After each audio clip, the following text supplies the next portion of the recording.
Mohamed Ali, l'un des boxeurs les plus emblématiques et charismatiques de tous les temps, n'a pas toujours été le plus grand. Il y a eu un moment dans sa vie qui l'a profondément marqué, une expérience qui l'a aidé à définir non seulement sa carrière, mais aussi le type de personne qu'il voulait être. Cette histoire commence à l'été 1960. À cette époque, Ali n'avait que 18 ans et se préparait à représenter les États-Unis aux Jeux Olympiques de Rome. Mais avant de partir, le jeune Cassius Clay avait un rêve, rencontrer son idole, le légendaire boxeur Sugar Ray Robinson. Depuis son enfance, Ali admirait Robinson. Pour lui, ce dernier représentait l'exemple parfait d'un boxeur talentueux, rapide, élégant et doté d'un charisme écrasant. Lorsque l'équipe olympique s'est réunie à New York avant de partir pour l'Italie, Mohamed Ali a profité de l'occasion pour tenter de réaliser son rêve.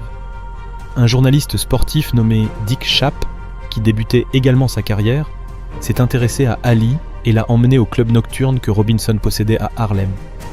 Ali était excité, rêvant du moment où il pourrait serrer la main de son héros. En chemin, il ne pouvait s'empêcher d'imaginer à quoi ressemblait la Cadillac de Robinson cette année-là. Il avait entendu des rumeurs selon lesquelles la dernière était rose, et lui-même, quand il serait une star, pensait que le rouge serait une couleur idéale. Quand ils sont arrivés au club, l'atmosphère était vibrante. Musique, rire et le glamour éclatant de New York. Mais cette nuit-là, Ali n'a pas pu rencontrer Robinson. Bien que déçu, il a mémorisé l'adresse du lieu et a décidé d'essayer à nouveau avant de partir pour l'Italie. 2 jours plus tard, Ali est retourné au club de Harlem. Cette fois, il a attendu dehors toute la journée. Il voulait dire à Robinson qu'il allait aux Jeux Olympiques, qu'il était déterminé à gagner une médaille d'or et qu'un jour, il deviendrait champion du monde des poids lourds. Finalement, vers 22h, Robinson est arrivé dans sa Cadillac. Ali, rempli d'émotion, s'est approché et lui a tout raconté. Il lui a dit combien il l'admirait, combien il avait attendu pour le voir et comment il voulait être comme lui. Mais Robinson, occupé et peu attentif, lui a simplement donné une tape sur l'épaule et lui a dit « Plus tard, gamin, je suis occupé maintenant. » Ali était anéanti. Il avait attendu toute la journée pour ce moment, et son idole l'avait simplement ignoré. Ce rejet l'a profondément marqué, mais au lieu de laisser la déception l'abattre, il a décidé qu'il serait différent. À cet instant, il s'est promis que lorsqu'il deviendrait champion, il n'ignorerait jamais un fan. Il s'assurerait toujours d'avoir du temps pour les personnes qui l'admiraient, en particulier les enfants. Ali ne voulait que personne ne ressente la même douleur qu'il avait ressentie cette nuit-là. Laisse-nous te poser une question. Penses-tu qu'un idole a l'obligation d'inspirer ceux qui l'admirent, ou a-t-il le droit de garder ses distances ? Donne-nous ta réponse dans les commentaires. Si cette histoire te plaît, n'oublie pas de t'abonner, de liker la vidéo et d'activer la cloche pour ne pas rater nos prochaines histoires. Ton soutien nous aidera à continuer à créer du contenu de qualité et des histoires de boxe captivantes. Malgré ce rejet, Ali n'a pas laissé cette expérience éteindre son enthousiasme. Sa détermination à devenir le meilleur boxeur du monde ne faisait que se renforcer. Après tout, il était sur le point de partir pour les Jeux Olympiques de Rome, où il comptait bien prouver sa valeur au monde entier. Mais il y avait un problème. Ali avait une peur terrible de l'avion. Son angoisse était si grande qu'il a décidé d'acheter un parachute dans un magasin militaire avant le voyage. Pendant le vol, il le portait, prêt à sauter en cas de problème. Imagine la scène, un jeune Ali assis dans l'avion, serrant son parachute avec force à chaque turbulence. Heureusement, il est arrivé sain et sauf à Rome. Dans le village olympique, Ali ne tarda pas à se démarquer, et pas seulement par son talent en boxe. Il parcourait le village en saluant tout le monde, en se souvenant des noms de chaque personne qu'il rencontrait. Un de ses coéquipiers plaisanta en disant que si Ali se présentait comme maire du village olympique, il gagnerait avec une écrasante majorité. Ali débordait de charisme, mais sa véritable magie s'opérait sur le ring. Il s'est battu avec courage et habileté, battant tous ses adversaires et se qualifiant pour la finale olympique. Puis vint le moment décisif. Lorsqu'on lui passa la médaille d'or autour du cou, Ali eut l'impression d'avoir conquis le monde entier. En représentant son pays, il avait vaincu non seulement ses adversaires, mais aussi toute idée selon laquelle il n'était pas digne d'être le meilleur. Cependant, Ali voyait le rejet d'une manière différente. Que penses-tu qu'il se serait passé si Robinson avait accepté de gérer la carrière d'Ali ? Aurait-il été le même champion que nous connaissons aujourd'hui ? Donne ton avis dans les commentaires. Le destin avait d'autres plans pour Ali. C'est alors qu'est entré en scène le groupe de parrainage de Louisville. Ce groupe, composé de 11 hommes blancs et fortunés de sa ville natale, avait reconnu son potentiel et lui avait proposé de financer sa carrière. Bien qu'au départ cela semblait être une solution idéale, des différences de valeurs sont rapidement apparues.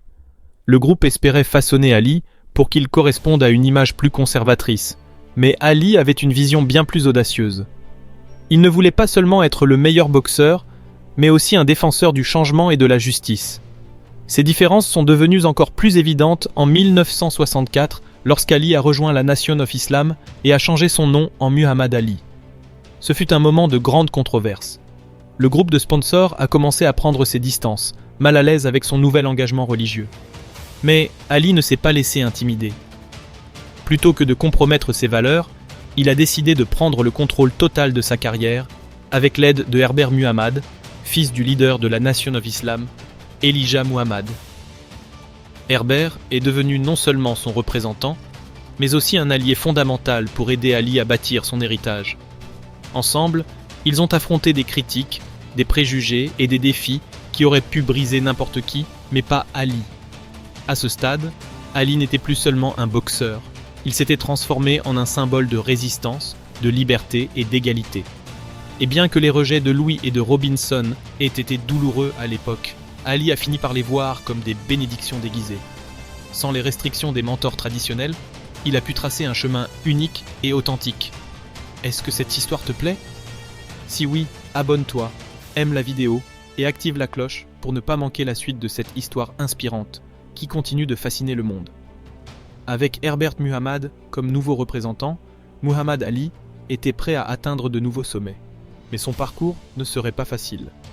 Ali ne se battait pas seulement contre des adversaires sur le ring, mais aussi contre la société elle-même.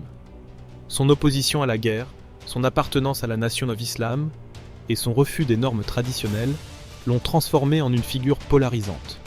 Pourtant, cela n'a fait que renforcer son statut de symbole de résistance. Après sa victoire olympique, un autre homme a tenté de gérer sa carrière. Joe Martin, son premier entraîneur, qu'il avait découvert et formé depuis son enfance. Martin est venu avec un contrat lui offrant 75 $ par semaine pendant 10 ans. À l'époque, Ali gagnait à peine de l'argent et l'offre semblait tentante. Mais son père, Cassius Clay Sr., a rejeté le contrat avec fermeté en déclarant « Personne n'achète mon fils pour 75 $ par semaine. L'esclavage, c'est fini. » Ce fut une décision clé qui a changé le cours de sa vie. Au lieu d'accepter un contrat limitant, Ali a rejoint le groupe de parrainage de Louisville. Mais comme mentionné plus tôt, cette relation est aussi devenue compliquée.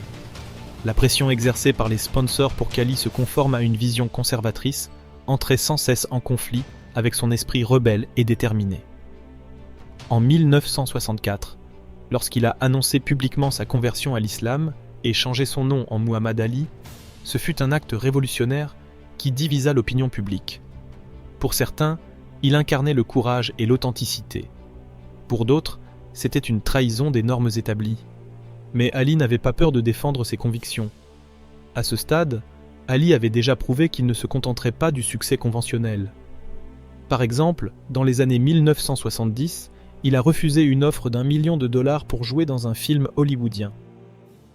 Bien que cette somme fût considérable, Ali avait des priorités bien plus grandes, sa carrière de boxeur et ses principes personnels. Qui refuserait 1 million de dollars pour apparaître dans un film ?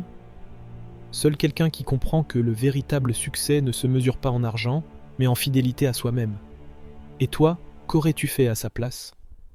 Aurais-tu accepté l'argent ou serais-tu resté fidèle à tes idéaux ? Donne-nous ta réponse dans les commentaires. Au fil des années, Ali a continué à affronter des défis hors du ring. Son refus de participer à la guerre du Vietnam lui a coûté son titre et sa licence de boxe. Il a été privé de tout, sauf de sa dignité. Pendant ces années sombres, Ali est devenu un fervent défenseur de la justice sociale et un symbole de résistance pacifique. Et quand il est enfin revenu sur le ring, il l'a fait avec plus de détermination que jamais. Sa relation avec Sugar Ray Robinson a également évolué avec le temps. Bien que Robinson ait refusé de gérer sa carrière, les deux hommes se sont réconciliés et sont devenus amis. Robinson a même regretté publiquement de ne pas avoir accepté l'offre d'Ali. Mais Ali, avec sa sagesse infinie, voyait les choses autrement. Pour lui, tout ce qui s'était passé l'avait amené à devenir le plus grand. Le rejet initial de Robinson avait été l'étincelle qui avait allumé un feu en lui. Cela l'avait transformé en un homme déterminé, non seulement à être le meilleur boxeur, mais aussi à être le meilleur champion pour son public. Muhammad Ali ne voulait pas seulement remporter des titres, il voulait inspirer les gens, leur montrer qu'il pouvait surmonter tous les obstacles comme il l'avait fait. Finalement, Ali a tenu toutes ses promesses. Il est devenu champion du monde des poids lourds, une icône mondiale et une voix pour les opprimés. Mais surtout, il n'a jamais oublié les leçons qu'il avait apprises en chemin, notamment l'importance de traiter les gens avec respect et amour. L'histoire de Muhammad Ali nous rappelle que les rejets, les échecs et les difficultés ne sont pas la fin, mais le début de quelque chose de plus grand. Qui sait? Peut-être que le prochain plus grand regarde cette vidéo en ce moment même. Si cette histoire t'a inspiré autant que nous, n'oublie pas de t'abonner, de liker et de partager cette vidéo avec tes amis. Laisse-nous un commentaire. Que penses-tu qu'il se serait passé si Robinson avait accepté de gérer la carrière d'Ali? Aurait-il été le même champion que nous connaissons aujourd'hui? Nous serions ravis de connaître ton avis. Rappelle-toi, le plus grand n'est pas né uniquement pour boxer, mais pour changer le monde.